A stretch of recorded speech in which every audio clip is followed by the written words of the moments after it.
किसी हरे भरे जंगल में एक शक्तिशाली शेर का राज था। शेर का नाम था सिंहराज।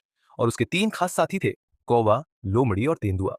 ये तीनों शेर की सेवा करते और उसके शिकार में से हिस्सा पाते। एक दिन जंगल में एक ऊंट भटकते हुए आ गया। ऊंट का नाम गमछू था। गमछू अपने काफिले से बिछड़ गया था और बहुत परेशान था। शेर ने पहली बार जंगल में ऊंट को देखा और अचंभित होकर पूछा, तुम कौन हो और यहाँ जंगल में क्या कर रहे हो? गमछू ने अपनी दुर्दशा बताई। मैं एक ऊंट हूं, काफिले से बिछड़ गया हूं, अब मेरा कोई ठिकाना नहीं। शेर को ऊंट पर दया आ गई। उसने कहा, अब से तुम मेरे साथ रह सकते हो, कोई तुम्हें नुकसान नहीं पहुंचाएगा। गमछू बहुत खुश हुआ और शेर का आभार मानकर जंगल में रहने लगा। कुछ समय बाद शेर का एक भयंकर लड़ाई में सामना हुआ, जिसमें वह बुरी तरह घायल हो गया। अब शेर शिकार करने लायक नहीं था और भूखा रहने लगा।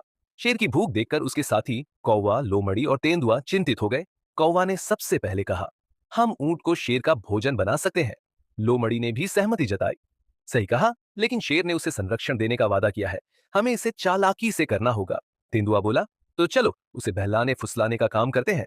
तीनों गमछू के पास पहुंचे और मीठी मीठी बातें करने लगे। कौवा हवा बनाते हुए, गमछू भाई, तुम कितने बहादुर और दयालु हो। महाराज शेर ने तुम्हें शरण दी है और अब उनका कठिन समय है, क्या तुम उनकी मदद नहीं करोगे? लोमड़ी चालाकी से, सोचो, अगर तुम महाराज की भूख मिटाने के लिए खुद को समर्पित कर दो तो तुम्हारा नाम इतिहास में लिखा जाएगा। गमछू सीधा साधा था। उसने उनकी बातों पर विश्वास कर लिया और सहमति दे दी। गमछू शेर के पास जाकर बोला, महाराज, मुझे आपकी भूख मिटाने का मौका दीजिए, मैं आपके लिए अपनी जान कुर्बान करने को तैयार हूं। शेर को गमछू की बात सुनकर गुस्सा आया। उसने तुरंत अपने तीनों साथियों को घूरा और कहा, तुम सबने इसे भड़काया है। मैंने इसे सुरक्षा का वचन दिया था और मैं अपने वादे से पीछे नहीं हटूंगा।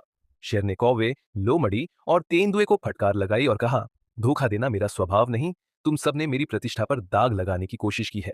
गमछू को शेर ने अपने पास रखा और अपने तीनों साथियों को चेतावनी दी कि अब से ऐसी हरकतें बर्दाश्त नहीं की जाएंगी। कहानी का सबक, एक नेतृत्व में वादों का पालन सबसे महत्वपूर्ण है। तो सीधा साधा होना अच्छा है, लेकिन सतर्कता भी जरूरी है। तीन धोखा देने वाले साथी कभी भरोसे के काबिल नहीं होते।